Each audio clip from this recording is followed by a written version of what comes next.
Assalamualaikum warahmatullahi wabarakatuh. Berjumpa kembali dengan saya. Akhirnya saya harus mengajak bapak-bapak dan ibu-ibu yang dimuliakan Allah Subhanahu wa taala untuk bagaimana mengenal pemetaan mutu itu sendiri. Kita sudah kemarin menganalisa mutu rapot kita atau hasil daripada pemetaan, yaitu adalah rapot mutu, dan rapot mutu itu sudah kita kenal, dan kita akan mencari nilai terkecil dari rapot mutu terdahulu. Dan saat ini saya akan mengajak Bapak Ibu sekalian untuk bersama-sama mengenal tujuan pembelajaran ini, yaitu mengikuti sesi ini peserta terampil melakukan pemetaan mutu melalui EDS atau evaluasi diri sekolah melalui analisis rapat mutu tahun 2018. Dan selanjutnya skenario kegiatannya adalah pengenalan informasi. Tadi saya sudah sampaikan, kemarin kita bertemu sudah menyampaikan apa itu SPMI. Kemudian tadinya ada diskusi kerja kelompok, presentasi, silakan saja saya serahkan kepada kelompok masing-masing untuk mendiskusikan setiap standar nasional pendidikan atau SNP yang sudah dibagi. Kemudian adalah penguatan refleksi, suatu saat nanti kita ketemu lagi dengan kita sudah terampil memetakan mutu tersebut. Nah, pemetaan mutu satuan pendidikan di kita ketahui bahwa jangan salah ya Bu ya, Bapak-bapak sekalian, ketika kita menerima mandat ini, ada tugas ini yang tergambar oleh kita adalah seperti halnya akreditasi, yaitu harus mengumpulkan portofolio, bahan dan sebagainya, sehingga ya tentu banyak pekerjaan yang tersita. Sedangkan pekerjaan kita adalah mengajar. Sekali mengajar. Cek cek 1 2 3. Nah, di panduan daripada buku yang ada di file-file yang sudah saya sampaikan melalui Google Drive, ada yang dinamakan dengan indikator. Selanjutnya ada sub-indikator. Instrumen evaluasinya dirinya ada di file itu sendiri. Siapa yang melakukannya? Mereka melakukan ada dua, yaitu eksternal dan internal. Yang eksternal yang tentunya stakeholder, dunia usaha, komunitas, perguruan tinggi. Sedangkan yang menganalisa kegiatan internal adalah kita, penyelenggara sekolah, mulai dari komite sekolah, siswa, guru, kepala sekolah, dan tenaga pendidikan. Biar tidak memberikan kesan bahwa ini serius, Bapak Ibu sekalian, mari kita ngopi dulu. Maka sediakanlah kopi yang hangat, kemudian sedikit cemilan ataupun apapun yang bisa disantap oleh Bapak Ibu sekalian sambil menyaksikan video ini. Selanjutnya ada yang dinamakan dengan pengumpulan data. Datanya yang kita ambil daripada rapot mutu tahun 2018. Kemudian kita analisa mana bagian daripada rapot mutu yang perlu kita tingkatkan kualitasnya atau perlu kita tingkatkan mutunya. Kemudian tentu ada masalah. Kenapa mutu tersebut tidak tercapai? Apa yang menjadi akar permasalahannya? Maka dari sekian banyak itu ada skala prioritas. Prioritas mana mutu yang akan indikator mana atau subindikator mana yang perlu kita tingkatkan, maka ada skala prioritas. Tidak usah banyak-banyak. Sekiranya satu tim itu akan mengajukan 2 atau 3 masalah, tidak jadi masalah. Kemudian rekomendasikanlah ke tim sehingga menjadi bagian daripada sebuah analisa yang nantinya direkomendasikan akan ditingkatkan mutunya. Oke, next. Pemetaan mutu itulah memetakan mutu pendidikan pada satuan pendidikan berdasarkan SNP melalui kegiatan evaluasi diri yang menghasilkan peta mutu. Disinilah kita membutuhkan kejujuran.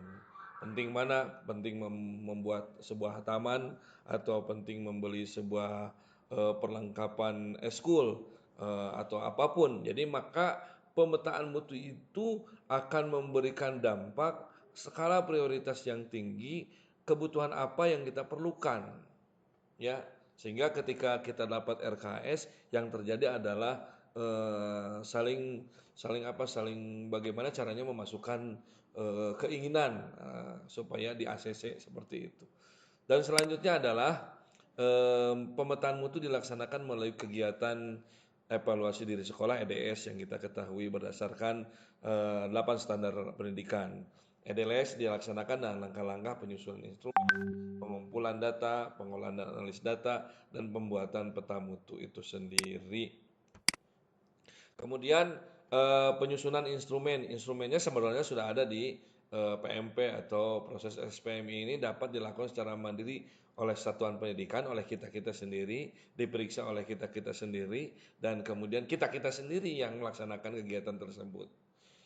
Dan kita akan mengukur kebutuhan sekolah itu sendiri. Contoh instrumen pemetaan mutu yang kita ketahui. Nanti saya sampaikan di instrumen itu ada di file-file yang sudah saya berikan. Selanjutnya adalah pengumpulan data. Mekanisme pengumpulan data melalui pengisian instrumen dilakukan secara berkala setiap tahun oleh sekolah, yang selanjutnya data telah terkumpul akan dianalisis menjadi peta mutu. Jadi yang terkumpul, yang dianalisis menjadi peta mutu itu adalah yang mau dimasukkan melalui PMP, kemudian menghasilkan rapot mutu, kemudian kita akan memetakan kembali mutu mana yang mesti kita tingkatkan, seperti itu. Pengelolaan dan analisis data, teknik pengolahannya dan analisis data yang akan dilakukan oleh sekolah harus sesuai dengan instrumen yang digunakan dan hasil yang akan diperoleh. Contoh, jika sekolah menggunakan instrumen PMP, ya instrumennya kan PMP yang kita punyai sebagai alat pemetaan mutu, maka teknik pengolahan dan analisis data dapat diperoleh melalui rapat mutu secara online. Kemarin kita sudah menyampaikan apa sih rapat mutu tersebut ya. Kemudian Bapak Ibu yang disayangi Allah Subhanahu wa taala, ini contoh hasil sebuah rapat mutu pendidikan. Nah, ini memetakan bahwa rapat mutu yang dipunyai oleh sekolah tersebut, oleh sekolah X. Nanti kita juga akan buka punya sekolah kita sudah mencapai nilai berapa, dan ini lingkaran ini menunjukkan hasil daripada sebuah pemetaan. Standar kelulusannya 6.0, standar isi 50 dan seterusnya. Nah, di antara sekian banyak dari 8 ini, jadi nilai rata-ratanya adalah 5,4 dan nilai yang terkecilnya adalah ada di standar pendidikan. Nah, indikator yang ada di standar pendidikan ini harus kita analisis dan kemudian kita buka subanalisis. Di subindikator ada apa saja dan kemudian nilai yang terkecilnya apa. Nah, seperti demikian. Mari kita contohkan selanjutnya adalah desain rapat mutu bisa seperti ini. Nilai-nilainya seperti itu. Tanda merah berarti apa, ungu apa, biru apa, tapi ini salah satu contoh desain rapat mutu. Tetapi kan kita sudah mengenal rapat mutu yang kita punya ya. Kemudian selanjutnya kalau ingin memperoleh rapat mutu, kita buka website pmp.didasmen.kemdikbud.co.id dengan memasukkan username sekolah dan tentunya kalau ingin mengetahui username and password, silahkan temui Kang Rahmat Barkah, sang operator. Kemudian selanjutnya Ibu Bapak sekalian, ini contoh rapat mutu yang kita punyai seperti ini. Wajahnya seperti ini, bentuknya seperti ini, dan ini sangat populis, banyak dikenal oleh banyak yang membutuhkan rapat mutu tersebut. Kemudian selanjutnya pengeluarannya dari pemetaan mutu. Apa sih yang dihasilkan dari pemetaan mutu? Peta capaian standar nasional pendidikan di satuan pendidikan, masalah-masalah yang dihadapi, rekomendasi perbaikan. Artinya tidak mustahil kalau ternyata standar nasional pendidikannya SNP-nya ada di Sarpras, maka akan ada perbaikan di Sarpras. Kalau ada peta mutu di Sarpras, maka ini bisa dijadikan indikator perbaikan atau penambahan biaya untuk Sarpras. Oke, kita lanjutkan. Kemudian selanjutnya adalah siapa yang berperan di dalam kegiatan tersebut. Kepala satuan pendidikan, ya tentu kepala sekolah. Kepala sekolah bisa mendelegasikan kepada anak buahnya atau kepada personil yang ditunjuk. Perannya sudah tidak usah disampaikan lagi ya. Di sini memang rapat mutu sangat diperlukan oleh kita sebagai pemetaan. Siapapun nanti yang menjadi pimpinan daripada satuan pendidikan, maka dia akan pertama kali adalah memeriksa rapot mutu yang kita punyai. Kemudian selanjutnya adalah bagaimana caranya untuk menyelesaikan masalah-masalah yang ada. Selanjutnya adalah pembuatan peta mutu. Setiap tahun sekolah diharapkan mampu menghasilkan peta mutu sebagai hasil daripada proses pemetaan mutu. Peta mutu dibuat sekolah sekurang-kurangnya mencakup peta capaian 8 SNP, masalah dan akar permasalahan serta rekomendasi. Jadi setelah ada rapat mutu, kemudian apa masalahnya sehingga mutu tersebut tidak tercapai dengan standar tersebut, dan apa yang menjadi akar permasalahan. Setelah menjadi akar permasalahan ditemukan, maka si tim merekomendasikan seharusnya sekolah bla bla bla bla bla bla bla bla bla bla, itu rekomendasinya. Seperti demikian. Peta mutu itu selanjutnya akan menjadi data dasar pengambilan kebijakan sekolah dalam menyusun rencana kerja sekolah. Nah, kita garis bawahi bahwa setiap pemimpin satuan pendidikan maka dia akan mengambil kebijakan berdasarkan peta mutu, bukan berdasarkan hawa nafsu. Ya, bukan berdasarkan atas keinginan. Seperti itu, walaupun dia mempunyai feeling sebagai pemimpin, tetapi rapat mutu akan memberikan arahan supaya ketika menjadi pimpinan di sebuah satuan pendidikan, peta mutu ini menjadi bahan dasar sebagai rencana kerja sebagai pimpinan sekolah. Kemudian pembagian peran tim penjamin mutu sekolah atau tim PMS, ya TPMS yang ada di sini menyusun instrumen pemetaan berbasis kepada NSP. Kita sudah menyusun, sudah saya bagikan semua job desk-nya. Kemudian mengkoordinir pelaksanaan pemetaan mutu pendidikan, melakukan analisa, menyusun rekomendasi pemenuhan mutu satuan pendidikan berdasarkan hasil pemetaan. Jadi, Bapak Ibu jangan khawatir. Selalu ada kekhawatiran mengumpulkan bahan, membuat sesuatu sehingga menghabiskan waktu. Oh, tidak.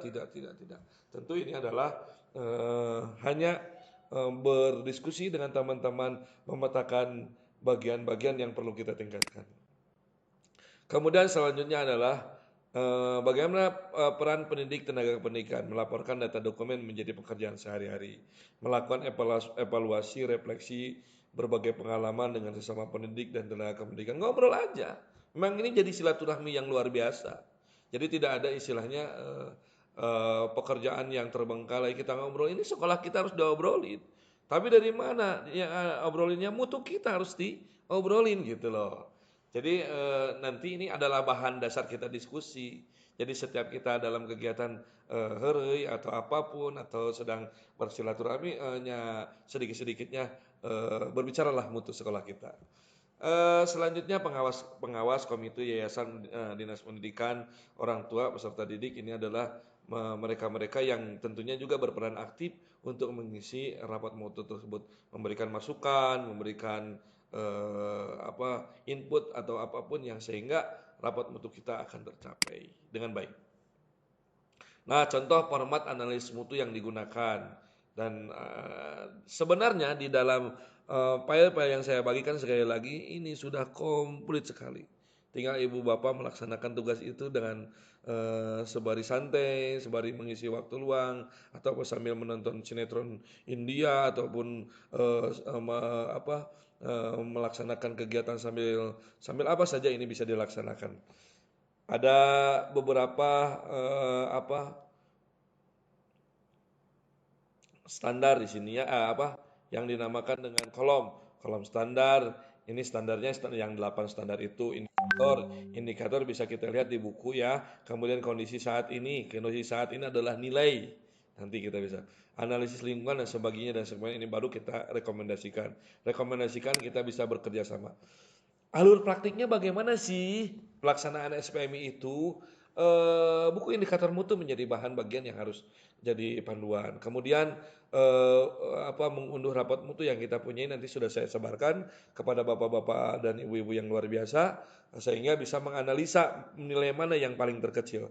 Kemudian menganalisis pemetaan mutu, penyusunan rencana pemenuhan mutu dan rencana aksi pemenuhan mutu, monitoring dan evaluasi, penyusunan strategi peningkatan mutu baru. Nah, ini semuanya sudah ada di program Excel yang sudah saya bagikan. Nanti kita ketemu dengan program tersebut ya. Kemudian ini Ibu Bapak sekalian, sebenarnya di bulan ini kita hanya menganalisa pemenuhan mutu, penyusunan rencana pemenuhan mutu dan rencana aksi pemenuhan mutu, toh selesai itu. Kemudian monitoring dan evaluasi dan penyusunan strategi peningkatan mutu baru ini akan dilakukan setelah ada monitoring dan evaluasi oleh tim Monep. Ya. Dan selanjutnya Ibu Bapak sekalian, nah ini sebenarnya setelah hasil daripada analisis yang kita lakukan, maka kita akan mendapati ini standar mutunya ya, standar SNP. Kemudian ini indikator. Indikator adalah kita tinggal copy paste. Seperti hanya kita mengcopy ketika membuat RPP lah silabus tinggal copy paste dan copy semuanya gitu kalau yang sudah biasa mengcopy paste. Kemudian kondisi saat ini nilainya berapa, ternyata 3,6 atau 1,16. Apa yang kita lakukan? Nah, kemudian menganalisa lingkungan, kekuatan dan kelemahan. Kekuatannya diisi dengan deskripsi indikator yang ada di buku ya, yang ada di buku nanti kita sampaikan. Kemudian diisi dengan deskripsi indikator, bla bla bla, tinggal copy paste juga. Nah, kelemahan diisi dengan deskripsi indikator dan mutu pada buku indikator yang belum dilakukan. Seandainya belum ada yang dari sekian banyak indikator itu ada yang belum diisi, ada yang tidak terlaksanakan, maka diisi di sini. Masalahnya, nah ini adalah analisa kita lah. Kita juga tahu bagaimana cara menganalisa ketika ada permasalahan. Masalahnya ternyata misalnya kegiatan pembelajaran siswa tidak terarah untuk mencapai kompetensi dasar. Kemudian yang keduanya, pengembangan RPP tidak memiliki acuan.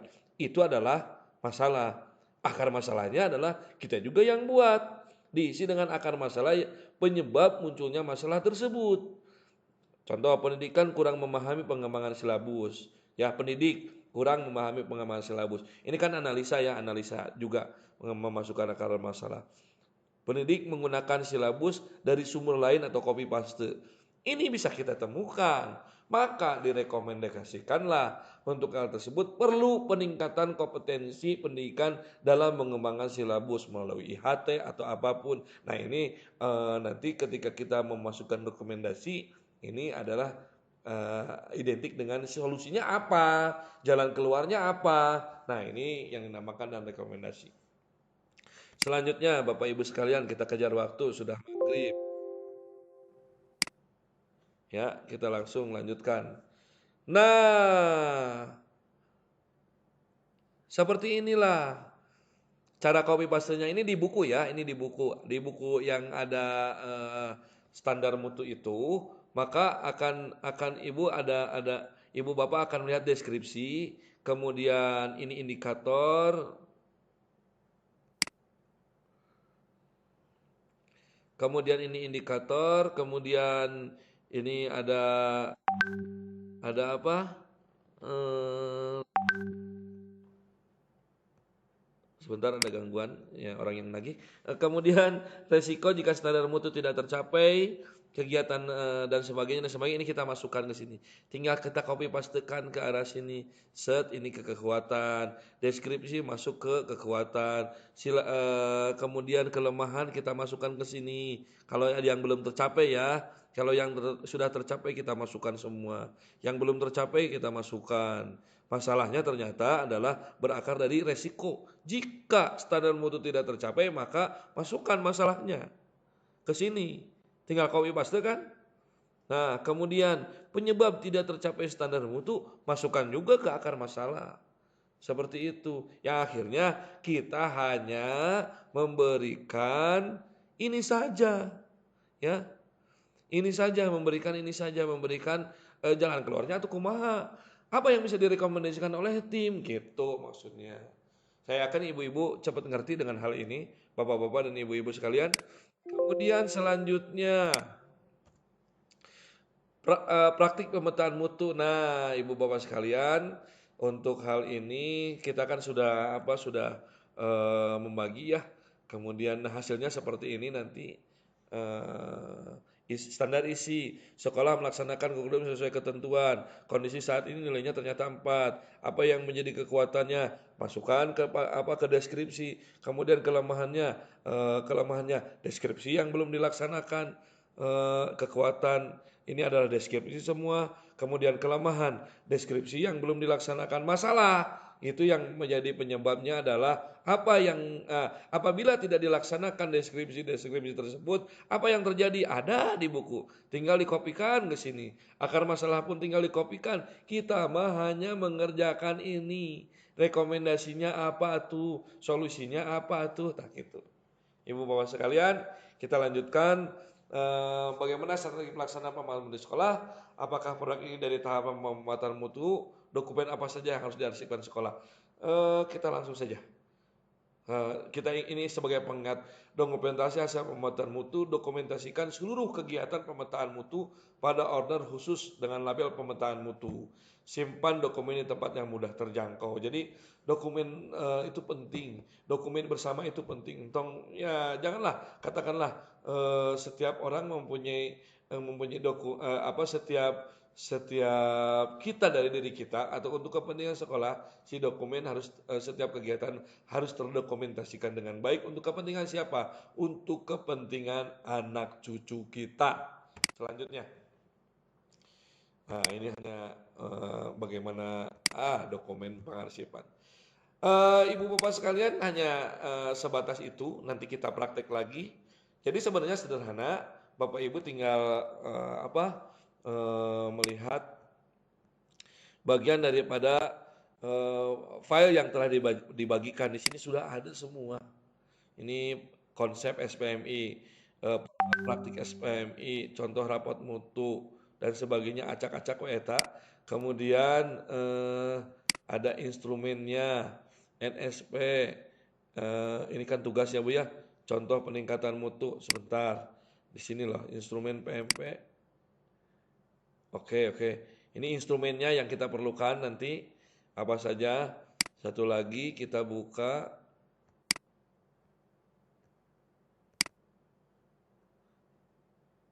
Bentar ibu-ibu sekalian, format praktik SPMI.